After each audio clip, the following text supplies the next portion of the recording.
Hello students, welcome back to QA पाठशाला।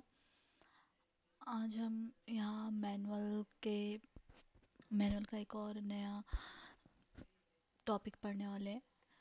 ये बहुत इम्पोर्टेंट टॉपिक है, जैसे इसको बोलते हैं टेस्ट प्लान।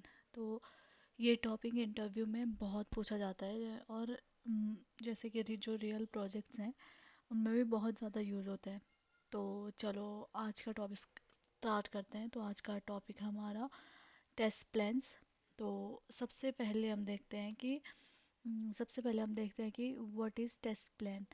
तो टेस्ट प्लान एक डॉक्यूमेंट होता है जिसमें पूरा टेस्टिंग का प्लान ऑफ एक्शन लिखा होता है। मतलब कि इसमें हम बताते हैं कि जैसे कि क्या टेस्ट करना है, कैसे टेस्ट करना है, कब टेस्ट करना है, कौन सा टेस्ट करेंगे, क्या रिस्क्स हो सकते हैं और कौन से डिलीवरेबल देने होंगे, मतलब डिलीवरीज देने होंगे, मतलब क्या क्या होगा। और मतलब यहाँ पे प्रोजेक्ट के टेस्टिंग का पूरा रोड मैप टेस्ट प्लान होता है जैसे। ठीक है, उसके बाद हम दूसरा चीज़ देखते हैं कि मतलब कि टेस्टिंग इम्पोर्टेंट क्यों है। सबसे पहले तो जानते हैं कि मतलब कौन क्रिएट करता है ना टेस्टिंग। मतलब पहले देखते हैं कि टेस्टिंग इम्पोर्टेंट क्यों है। टेस्टिंग इम्पोर्टेंट इसलिए है क्योंकि टीम को क्लियर रोड मैप मिलता है इसमें। ठीक है, और टेस्टिंग का स्कोप क्लियर होता है कि हमको क्या टेस्ट करना है, जैसे मैंने प्रीवियस आपको बताया। और टाइम और इफेक्ट एस्टिमेशन पता होता है कि कितना टाइम कहाँ पे लगेगा, कितना क्या कहाँ पे लगेगा। उसके बाद जो रिस्क रिस्क पहले से आइडेंटिफाई हो जाता है, मतलब जो भी रिस्क है हमको पहले से पता चल जाता है कि यहाँ पे ये रिस्क है करके। उसके बाद क्या होता है कि क्लाइंट और टीम के बीच में क्लियरिटी होती है, मतलब क्योंकि हमने पहले जो अपना सब कुछ इम्पोर्टेंस, मतलब जो भी हमारा टेस्ट प्लान क्रिएट किए हैं उसमें हमें पता चल जाता है कि क्या करना है, कहाँ करना है। सिंपल वर्ड्स में बोला जाए तो टेस्ट प्लान एक प्रॉपर प्लानिंग होती है। उसके बाद देखते हैं कि कौन क्रिएट करता है टेस्ट प्लान्स। ठीक है, टेस्ट प्लान कौन कौन क्रिएट करता है। यूजुअली टेस्ट लीड जो होता है ना वही बनाता है, पर कभी कभी जो सीनियर क्यूए इंजीनियर भी बना देता है। मतलब डेवलपर टेस्ट प्लान नहीं, मतलब और डेवलपर टेस्ट प्लान नहीं बनाते जैसे कि। और मतलब ये हमेशा ना टेस्टिंग स्टार्ट होने से पहले बनाते हैं, और ये पूरा मतलब टेस्टिंग टीम की रिस्पॉन्सिबिलिटी होती है क्रिएट करना। उसके बाद कंपोनेंट क्या क्या होते हैं, component of test plan, sorry. उसके बाद क्या होता है component of test plan. Test plan क्या होता है फिर, अ, मतलब एक एक करके समझते हैं हम इसको। ठीक है, इसके सबसे पहले तो अ, मतलब सबसे पहले इंट्रोडक्शन आता है। इंट्रोडक्शन क्या होता है, इस पार्ट में प्रोजेक्ट का ओवरव्यू होता है। मतलब शॉर्ट में बताएं तो जैसे प्रोजेक्ट क्या है, टेस्टिंग किस लिए हो रही है, स्कोप क्या है, ये सब देखते हैं। ठीक है, उसके बाद हम आ जाते हैं स्कोप ऑफ टेस्टिंग। मतलब वही है कि ये इंट्रोडक्शन के अंदर ही आता है टेस्टिंग स्कोप, मतलब ये सब टेस्टिंग ऑब्जेक्ट्स और ये टेस्ट। उसके बाद थर्ड चीज़ आता है कि टेस्ट आइटम्स। टेस्ट आइटम्स क्या होता है, जैसे कि इसमें बताते हैं कि हम कौन कौन से जो मॉड्यूल हैं उनको टेस्ट करना है, जैसे कि लॉगिन हो गया, साइन अप हो गया, कार्ड है, पेमेंट है, किस किस को करना है। उसके बाद आ जाता है टेस्ट इन्वायरमेंट।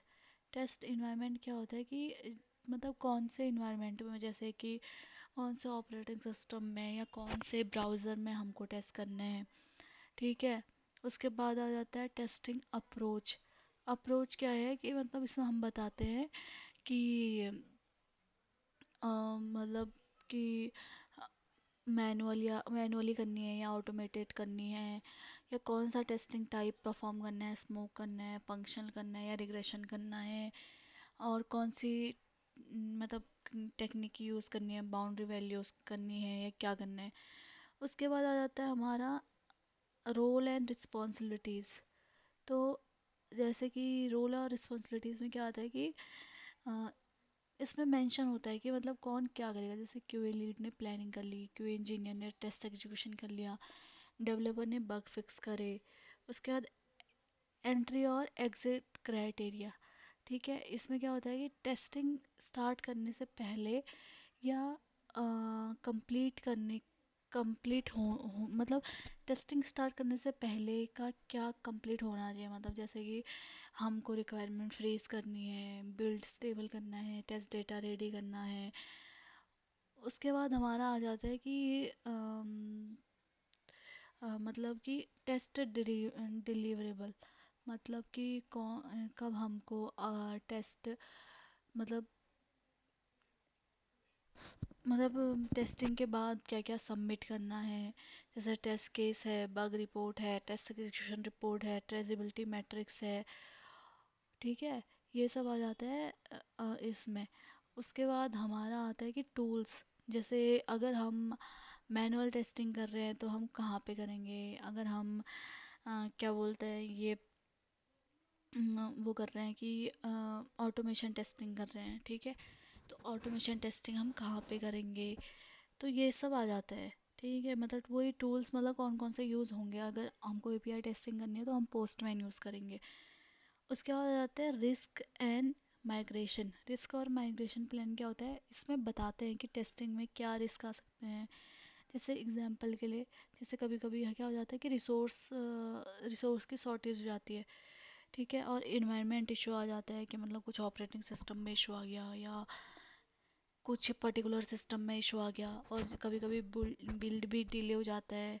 और जैसे फिर अंतिम हमारा है इसमें आखिरी है वो शेड्यूल और एस्टिमेशन। शेड्यूल और एस्टिमेशन क्या होता है कि यहाँ डेटा मेंशन होता है, जैसे टेस्ट केस राइटिंग में कितने दिन लगेंगे, ठीक है, और एग्जीक्यूशन कितने दिन में होगा, और रिग्रेशन के लिए कितने दिन चाहिए, तो ये सब आता है। तो आज के वीडियो तो उसमें हमारा आज का सेशन यहीं पे ख़त्म करते हैं। अगर आपको ये एक्सप्लेनेशन यूज़फुल लगा हो तो वीडियो को लाइक करना, शेयर करना और सब्सक्राइब ज़रूर करें।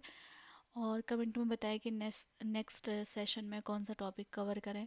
और थैंक्स फॉर वॉचिंग क्यूए पाठशाला। मिलते हैं नेक्स्ट सेशन में।